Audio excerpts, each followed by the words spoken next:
Assalamualaikum warahmatullahi wabarakatuh. Perkenalkan kami dari kelompok 6 yang beranggotakan saya sendiri Andika Yuda Kersa, ada Kori Oktarina Manurung dan Faturrahman Alfarizi. Baik, dalam video kali ini kami akan bahas mengenai muncul dan berkembangnya peradaban tertua di kawasan Asia Selatan, Mohenjo-daro dan Harappa. Yang dimana pada video kali ini itu ditaja oleh mata kuliah Sejarah Asia Selatan dengan dosen pengampu Bapak Nurdiansyah MPD. Pendidikan Sejarah FKIP Universitas Riau. Baik, selanjutnya saya akan membahas mengenai asal-usul dan tata kota yang dimana terkait yang akan dibahas kali ini.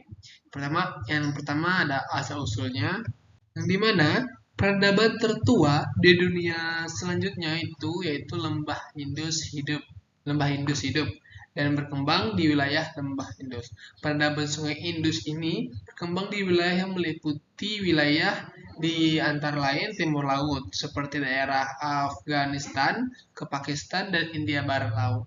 Peradaban ini berjalan beriringan dengan Mesir kuno dan Mesopotamia. Peradaban lembah Sungai Indus memiliki luas wilayah yang terluas dibanding ketiga peradaban Mesir kuno dan Mesopotamia. Selanjutnya, luas peradaban ini 1,25 juta kilometer persegi. Populasinya menetap dan hidup di sekitaran cekungan Sungai Indus, salah satu sungai besar di Asia, dan sungai lain bernama Ganggar Hakra yang melalui timur laut, India, dan Pakistan Timur. Di dalam peradaban Sungai Indus ini terdapat juga sebuah peradaban Harappa dan Mohenjo-daro, yang mana diberi nama karena penggalian di situs penggalian di mana sisa-sisa peradaban yang ditemukan terdapat di kedua kota itu. Baik, selanjutnya akan membahas tata kota yang dimana dalam buku India Kuno pada tahun 2008 yang diciptakan oleh Mariani, pada saat itu kota Mohenjo-daro ini berkembang menjadi kota seperti halnya Mesopotamia, Mesir kuno dan Yunani. Mohenjo-daro ini memiliki arti yaitu gundukan mati. Letak Mohenjo-daro ini berada di provinsi Sindh, tepatnya di atas daerah Pleistocene dan di tengah dataran Sungai Indus. Pada saat itu, dataran Sungai Indus ini merupakan suatu kawasan yang paling menonjol dan terkemuka dari peradaban lembah Sungai Indus. Pada masa lampau, Mohenjo-daro ini adalah salah satu pusat administrasi peradaban lembah Sungai Indus. Selain itu juga menjadi salah satu kota yang berkembang pesat di Asia Selatan. Perencanaan dan keahlian teknik ini menunjukkan kepentingan kota bagi penduduk. Di sanalah memiliki konstruksi bangunan yang memukau dan mempertimbangkan karya seni. Bangunan tersebut juga mempunyai tata letak berdasarkan pada jalur jalan dalam pola yang sempurna. Bangunan fasilitas umum juga menunjukkan bahwa organisasi sosial tingkat tinggi. Kota Mohenjo-daro ini juga dibangun dengan perencanaan kota yang sangat teratur, di mana juga memenuhi persyaratan kesehatan dan keindahan. Pembagian kota dilakukan menjadi blok-blok berbentuk bujur sangkar atau persegi panjang. Di sana rumah-rumah dibangun di tepi jalan raya dan pintu rumah menghadap ke jalan. Jalan-jalan dibangun dengan teratur dan lurus, dan juga memiliki lebar jalan 10 meter dan dibuat semacam ada trotoar. Adanya saluran air yang mengalir di bawah jalan dan langsung menuju ke sungai. Kamar-kamar rumah penduduk dilengkapi dengan jendela yang lebar sehingga sirkulasi udara masuk dengan lancar. Terakhir, saluran pembuangan limbah dari kamar mandi dan jamban dihubungkan langsung dengan jaringan saluran umum. Baik, itulah pembahasan mengenai asal-usul dan tata kota yang sudah dibahas tadi. Mungkin selanjutnya akan dibahas oleh teman-teman saya terkait sistem perekonomian juga, kepercayaannya juga. Terima kasih. Baik, di sini saya akan membahas mengenai kehidupan masyarakat dan kepercayaan masyarakat lembah Sungai Indus. Yang pertama, kehidupan masyarakat lembah Sungai Indus. Kehidupan masyarakat lembah Sungai Indus ini sebenarnya agak sulit untuk diuraikan, namun berdasarkan peninggalan reruntuhan bangunan kota Mohenjo-daro dan Harappa mencerminkan tata kota yang modern dan memiliki pemerintahan yang teratur, maju dan makmur. Di sana juga ditemukan benteng tembok yang di dalamnya terdapat bangunan gudang, bangsal pertemuan dan pemandian umum. Berdasarkan kemungkinan, tempat tersebut merupakan pusat pemerintahan. Pada bangunan gudang berfungsi sebagai penyimpanan hasil panen. Pemandian umum penggunaannya dimungkinkan untuk mandi pejabat-pejabat, sementara bangsal pertemuan fungsinya jelas untuk pertemuan para penguasa dan aparat pemerintahan guna merencanakan dan mengatur jalannya pemerintahan. Selanjutnya, kepercayaan masyarakat lembah Sungai Indus. Kepercayaan masyarakat di lembah Sungai Indus memuja dewa-dewa atau politeisme. Pemujaan-pemujaan tersebut disertai juga dengan kegiatan ritual atau upacara keagamaan. Pemujaan tersebut sebagai tanda terima kasih terhadap kehidupan yang dinikmatinya, berupa kesejahteraan dan perdamaian. Jenis-jenis pemujaan kepada dewa dikelompokkan menjadi 3 macam.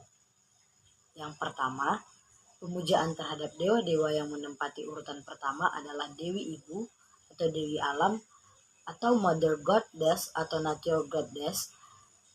Di setiap desa, Dewi Alam dianggap sebagai pelindung dan dikenal dengan berbagai nama, misalnya Mata, Amba, Ama, Kali, dan Karali.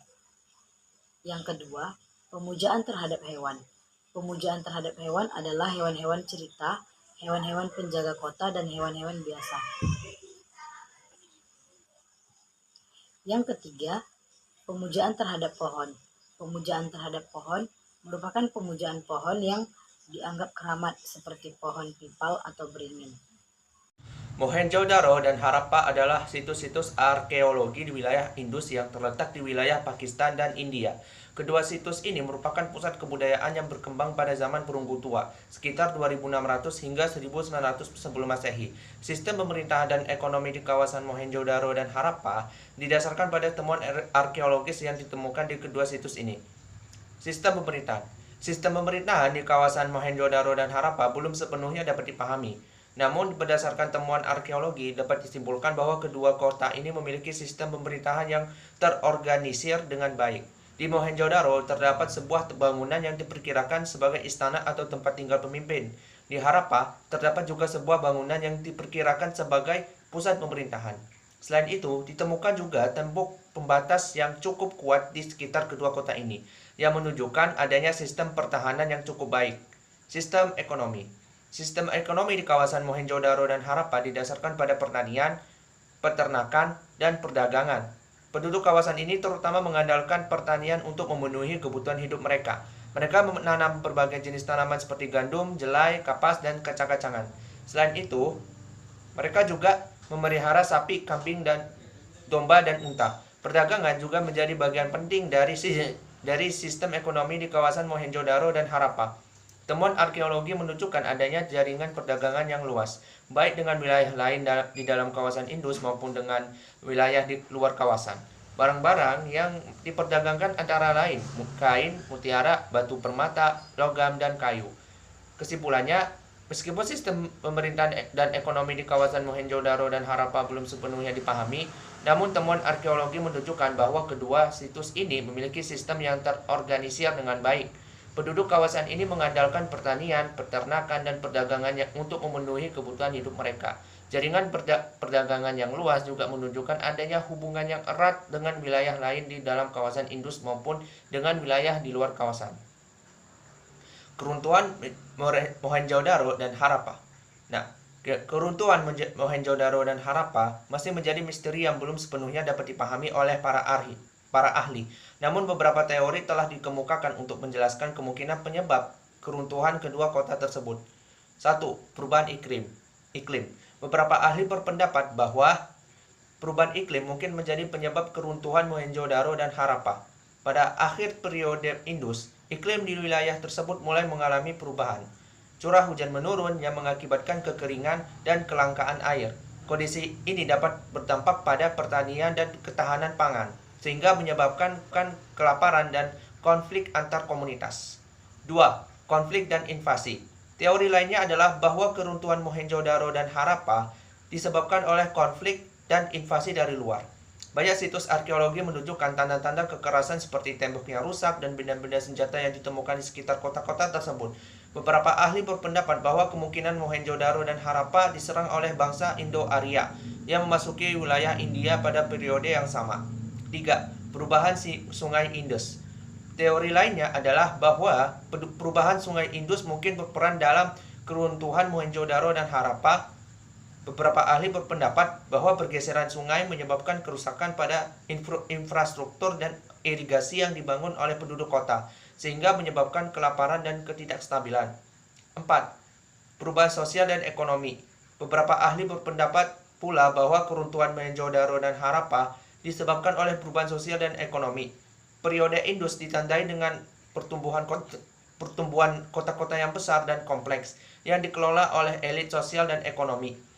Namun pada akhir periode Indus, mungkin terjadi perubahan dalam distribusi kekuasaan dan sumber daya ekonomi yang dapat mengakibatkan ketidakstabilan dan berujung kerusuhan.